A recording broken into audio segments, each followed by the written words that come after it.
Hello guys, good morning, good afternoon, good evening, whenever you hear me. Okay guys, today I'm going to be explaining to you some grammar topics as well as vocabulary, okay? Muy buenos días, buenas tardes, buenas noches, dependiendo de la hora que me escuchen. El día de hoy voy a explicarles un poquito de gramática y vocabulario que vamos a ver en esta unidad, ¿ok? Primero que nada voy a compartir pantalla. Denme un segundito, por favor. And then we are gonna get started, yeah?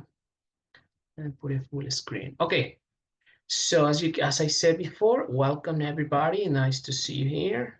Bienvenidos a todos. Gracias por estar aquí. Vamos a empezar, ¿ya?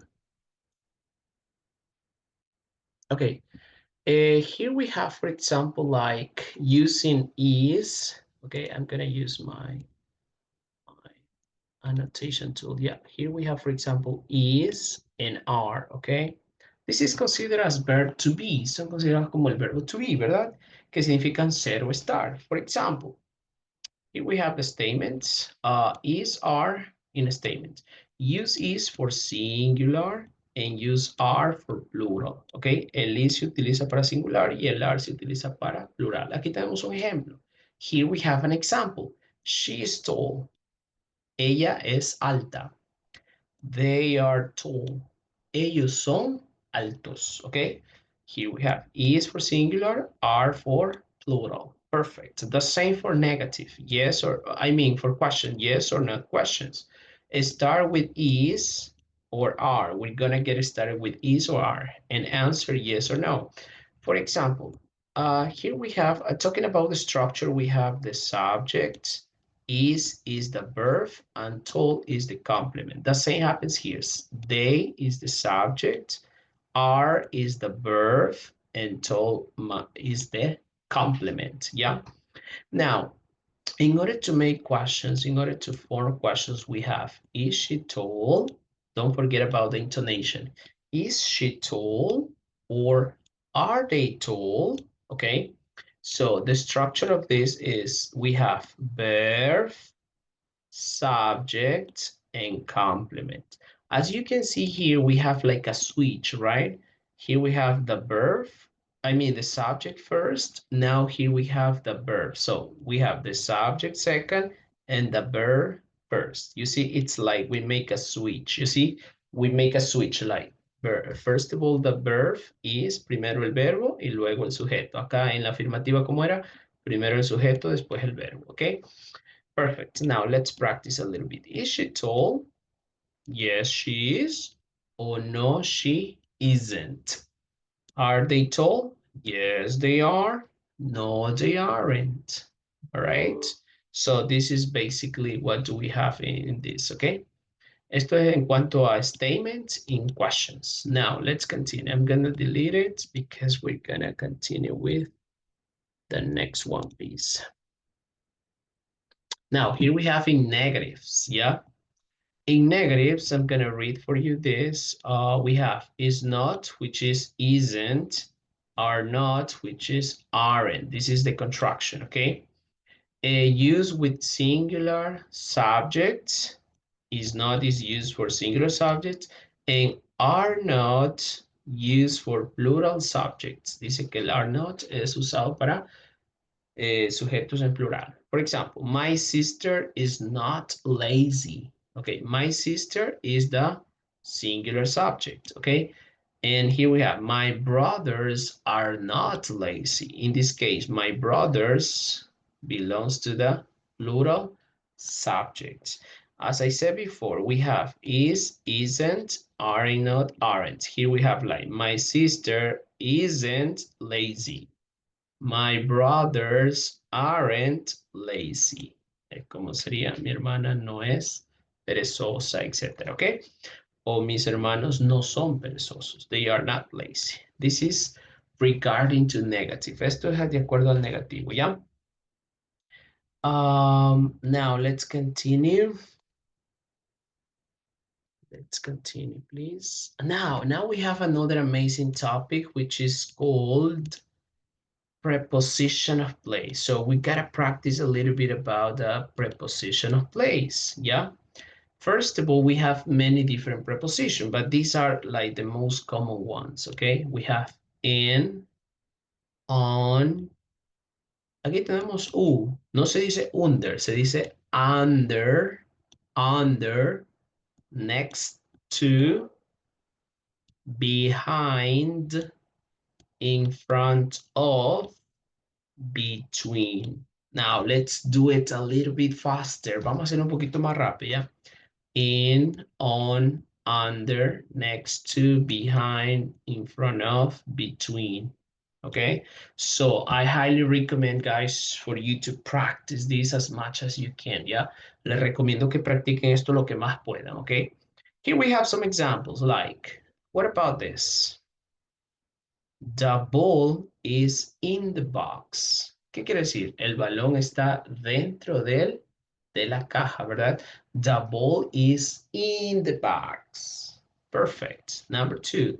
The ball is on the box. ¿Qué dice? El balón está sobre la caja, ¿verdad?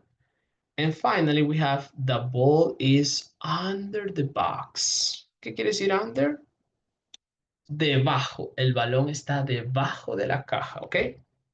Yeah, now you can give me more sentences using next to, behind, in front of, between. Yeah, me pueden decir más ejemplos utilizando preposition of place, las preposiciones del lugar, ¿ok? One more time, in, on, under, next to, behind, in front of, between. The ball is in the box. The ball is on the box. The ball is under the box. Okay. In this case would be the ball is next to the box. The ball is behind the box. The ball is in front of the box. Or the ball is between the boxes because we have two boxes here, boxes. Okay. Fantastic. This is about preposition of place. Now let's continue. Now we have another amazing topic, which is family vocabulary, okay? Family vocabulary. We have mother, sister, daughter, father, child, son, parent, grandparents, okay? All right, this would be like the grandparents, maybe, okay? But here you have the different vocabulary, okay? You can say, for example, my mother's name is Maria. My sister name, we can use sister, for example. My sister's name is Paola. My daughter name is Daniela. Okay, so you can use this different. We're gonna check one more time vocabulary. I mean the pronunciation. Vamos a chequear la pronunciación.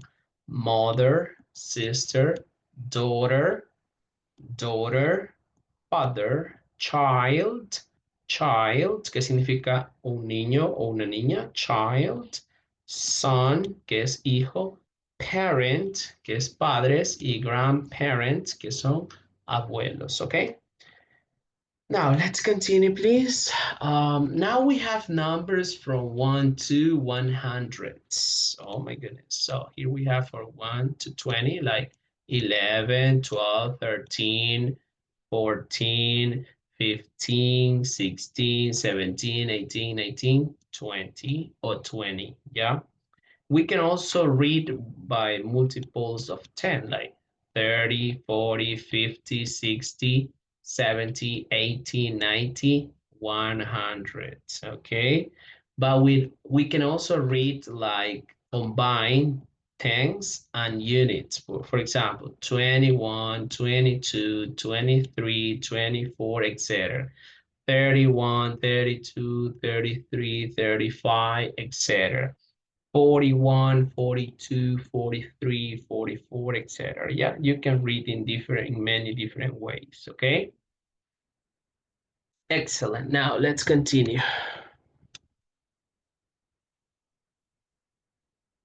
Now here we have also another amazing topic, which is describing people using really and very. When do we use very? ¿Cuándo utilizamos very? We use very to emphasize adjective strongly. Yeah, we're gonna emphasize adjective strongly. For example, really, when do we use really? Used to confirm or stress meaning. Yeah.